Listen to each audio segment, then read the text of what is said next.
With the Vancouver Canucks Young Stars Classic schedule finally coming out, we're going to break down these must-watch prospects to look forward to in this tournament and how recent signings may push back them joining the Canucks as early as this season.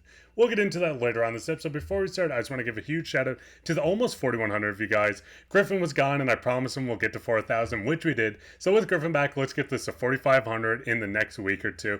But if you guys are enjoying this content, make sure to go down and hit that subscribe button. We'll be all off season and the next season giving you updates from around the Canucks. But with that, let's hop straight into the first topic, which is Young Stars Classic set for September. Now, we did see the Vancouver Canucks came out on social media and they announced the game schedule and ticket packages for the Young Star Classic in Penticton this September from the 13th to the 16th. With this, the prices are actually a lot better, but the biggest thing is some of these games are going to definitely be must watch. When you're looking at this schedule, obviously the Canucks play the Edmonton Oilers on Friday, September 13th. We see them play the Winnipeg Jets on September 15th, which is Sunday. Finally, closing out Game 6 against Calgary on September 16th. And Griffin, just seeing these names, obviously a lot of rivals in the Edmonton Oilers and the Calgary Flames. What's your thoughts on this? Are you excited just to see prospects going head-to-head with these other rivals? Yeah, it'll be awesome to see. It'll be the first time since development camp that we're seeing these draft prospects get their shine a bit in a Vancouver Canucks uniform and trying to make their case as to why they should go to Abbotsford, should eventually make the Vancouver Canucks roster. So it'll be nice to see those stars shine like we've been hyping them up all offseason, and it'll give people more to go off of rather than just a development camp and their pre-draft stats. So it'll give something more tangible to work with heading into next season, or the next few seasons, I should say, as these prospects develop and grow more and more ready for the NHL. And the best thing about this too, we'll see prospects go head to head against Edmonton Oilers prospects, which is going to create a rivalry between not only these guys, but pushing it into when they finally make the Vancouver Canucks. But we're going to briefly go over a couple of guys that are must-watch prospects in this next topic that are going to be people that you can't miss out on this tournament. The first one being Elias Pettersson, DPD, coming in at 6'2". He might have grown a bit. I've seen a lot of reports that he has put on more height and weight. This was his stats going into the season, but we've seen PD join the Abbotsford Canucks after playing in the Swedish Hockey League for Abro, their junior team, and we've seen PD just be a good shutdown physical defenseman, putting up 2 points in 8 games, playing 1 game in the playoffs. And with PD, he's going to make a nice impact. He's a left-handed defenseman, only 20 years old, going to spend the full season at Abbotsford. And Griffin, what's your thoughts on Pettersson coming in, putting on more size, and just being more of a physical defenseman that might come in and be almost a Carson Soucy 2.0 when he does make the league? It's great to see him try and beef up and get his physical game going even more so. That might have been something he was lacking for before. And with jumping to the AHL, he's going to get more playing experience there. Manny Malhotra is going to try and develop him to be NHL ready sooner rather than later. So you don't blame him for wanting to beef up a little bit more, to be that physical defenseman, like you said, and be the next Carson Soucy. That would be awesome to see, especially with Carson Soucy's contract not being overly long compared to when Pettersson could be ready. And it would be nice to see both of the EPs playing on the same lines or on the same team in general. So one day, hopefully it comes soon. But I think he's going to be making a nice case for himself at the tournament, where he's going to be wanting to become a more regular member of that Abbotsford roster and play in for Manny Malhotra, who will be a player's coach, just like Rick Tocchet as well for Vancouver. I just can't wait for the commentators to say Elias Pettersson to Elias Pettersson goal. It's going to be chaos, and I'm so excited for it. The next one's not going to come out of shock because I don't shut up about this guy, but that being Jonathan Lekkerimaki, 20 years old, coming out of Sweden. I'm sure if you're a regular on this channel, you know everything about Lekkerimaki, but we've seen him play in Abbotsford, putting up 2 points in 6 games, obviously leading Abro to the playoffs, putting up 31 points in 46 games. He won the MVP for his team. He won the MVP in the World Juniors, leading the tournament in goals, capturing the silver medal versus the USA. But Jonathan Lekkerimaki is a name that's going to start showing up a lot. This is a guy that's finally making it to North American ice. We did see it briefly with the Abbotsford Canucks when he did come over, but this is going to be a player that's going to be quite flashy in the AHL, getting used to North American ice, and wouldn't surprise me within the next year to 2 years that he gets a full-time roster spot or at least a long extended look on the Canucks. But what's your thoughts on a guy like Lekkerimaki finally getting the full season in the AHL, Griffin?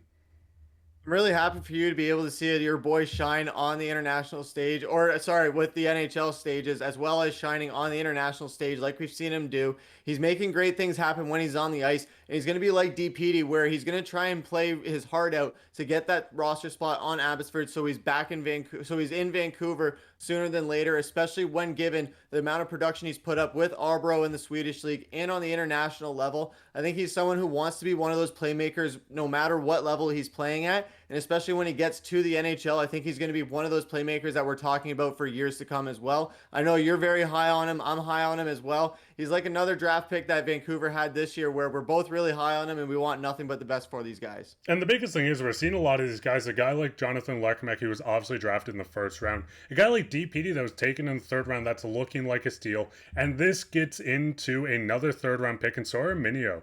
This is a guy that was drafted by the Canucks 89th overall in the 2023 draft. And we've seen him progressively getting better each season. First year in the WHL, he put up 11 points in 47 games, taking a huge jump in 68 games, 31 points the next year.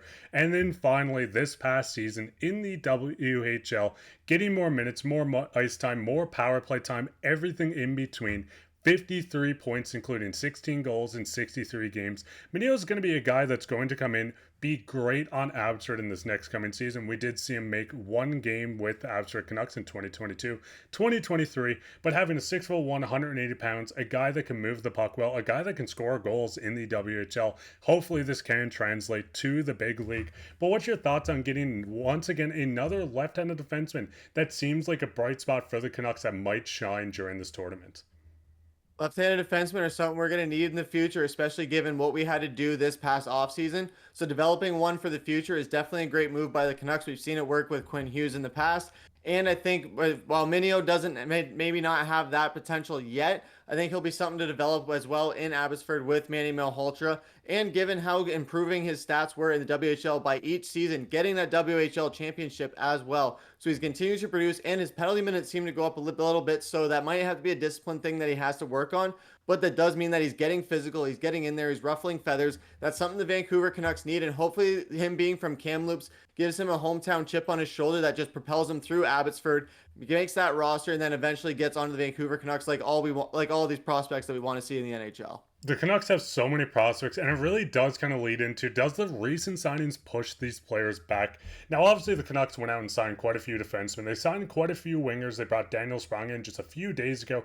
But looking at the forwards alone, obviously with Jonathan Lekkerimaki being one of the guys that seems like he's the most NHL ready. You have Atu Ratu.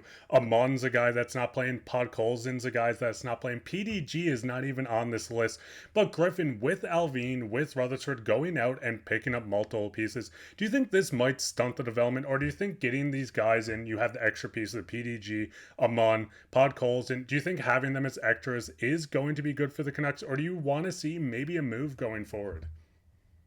I don't think it stunts their growth necessarily because these are players that haven't had too much experience in the AHL with Abbotsford. So I still think they have a lot of room to grow within Abbotsford before they even make that jump to the NHL. We saw it later in last season where Niels Almond did jump in, and Linus Karlsson, where they were reserve players that needed to jump in when have that next man up mentality when injuries plagued the Canucks. But I think Allvin and Rutherford have been making all the right moves, as well as Tocchet, to make sure that that doesn't happen again and make sure that depth is the major backbone of this team along with chemistry. And I think with bringing in guys that have experience that you brought in on steals that want to be in Vancouver, I think that's going to be amazing going forward. And yes, while these prospects might not be playing in the NHL as soon as we thought at the end of last season, it does give them more opportunity to grow with the Abbotsford Canucks and be more NHL ready instead of just throwing them into the deep end and hoping they were able to swim with the Sharks instead of sink. And the biggest thing is, too, this is going to light a fire under some guys. A lot of these guys like Podkolzin and Linus Karlsson, who you brought up,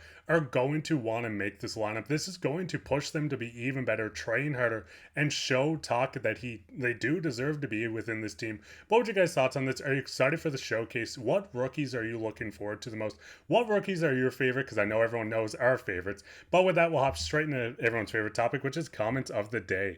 The comment today comes from Ron Smith 4520, and they say, competition is a bias for winning teams. Rutherford and Allvin have done a fantastic job redoing the Canucks. Go Canucks, go! And I kind of like how this team is going to be quite competitive with rookies, with older vets, with all these players trying to make this deep team the Canucks have. It's going to add a lot of competitive fire to a lot of them. What are your guys' thoughts on everything we talked about? If you want to go down and leave a comment, you could be featured on Comment Today, like our friend Ron Smith did here today. While you're down there, leave a like, share this, subscribe, and we'll be back tomorrow or maybe tonight with another episode. So keep your eyes out with that. But I've been your host, Mark Pye, with my co-host Griffin, and take care.